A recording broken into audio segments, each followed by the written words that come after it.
Hi friends, welcome to Sindhuja Vaisu kitchen. இன்னைக்கு நம்ம பார்க்க போகிறது கொத்தமல்லி துவையல் தாங்க இன்னைக்கு பார்க்க போகிறோம். இது வந்து சாதத்தில் போட்டு சாப்பிட்டீங்கன்னா ரொம்ப அருமையாக இருக்கும். தோசை, இட்லி, தயிர் சாதம் இதோடலாம் வச்சு சாப்பிட்டீங்கன்னா ரொம்ப டேஸ்ட்டாக இருக்குங்க. வாங்க இன்னைக்கு எப்படி செய்யலான்னு பார்க்கலாம். கொத்தமல்லி துவையல் செய்கிறதுக்கு எல்லாமே வறுத்துக்கலாங்க. அது கடாய் சூடாயிடுச்சு. 4 ஸ்பூன் எண்ணெய் சேர்த்துக்கலாம். இப்போ எண்ணெய் சூடாகட்டும். நல்லெண்ணெய் தான் நான் சேர்த்துருக்கேன். 1 டேபிள் ஸ்பூன் உளுந்து சேர்த்துக்கலாம். 1 டேபிள் ஸ்பூன் கடலைப்பருப்பு சேர்த்துக்கலாம். நல்லா பொன்னிறமாக வறுத்துக்கோங்க.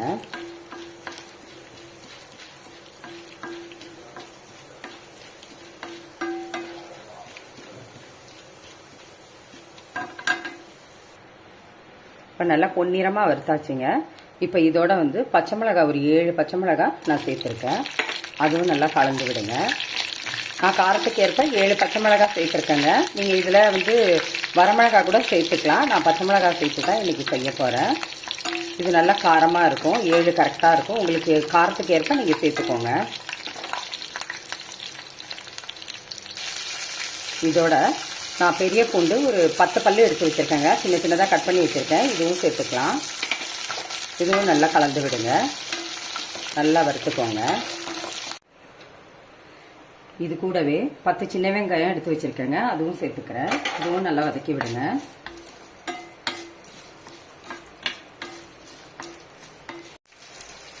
இது கூடவே ஒரு தக்காளி நான் சின்ன சின்னதாக கட் பண்ணி வச்சிருக்கேங்க. அதுவும் சேர்த்துக்கலாம். அதுவும் நல்லா கலந்து விடுங்க. நல்லா சாஃப்ட் ஆகிற வரைக்கும் கலந்து விடுங்க.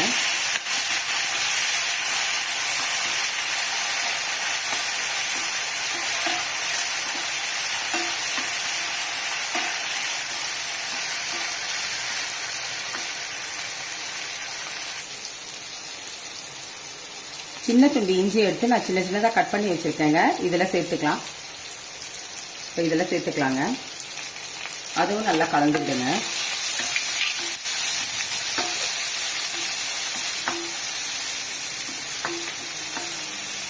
இப்போ இந்த அளவுக்கு நான் வந்து புளி துண்டு சேர்த்துக்கிறேங்க. இதுவும் சேர்த்துக்கலாம். அதுவும் நல்லா கலந்து விட்டுருங்க.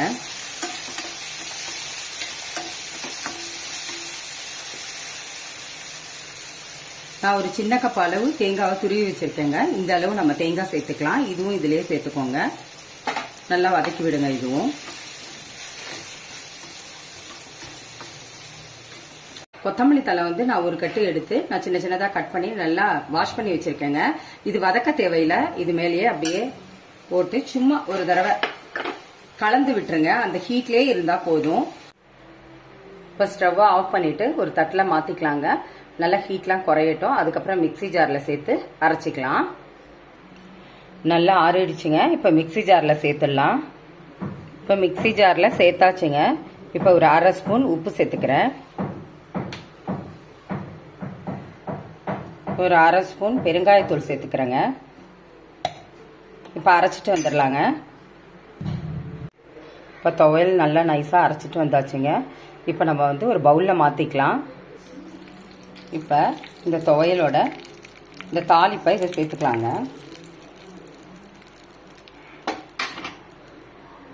அவ்வளோதாங்க, கொத்தமல்லி துவையல் ரெடி ஆயிடுச்சுங்க. ரொம்ப டேஸ்டியாக ரொம்ப அருமையாக வந்திருக்குங்க.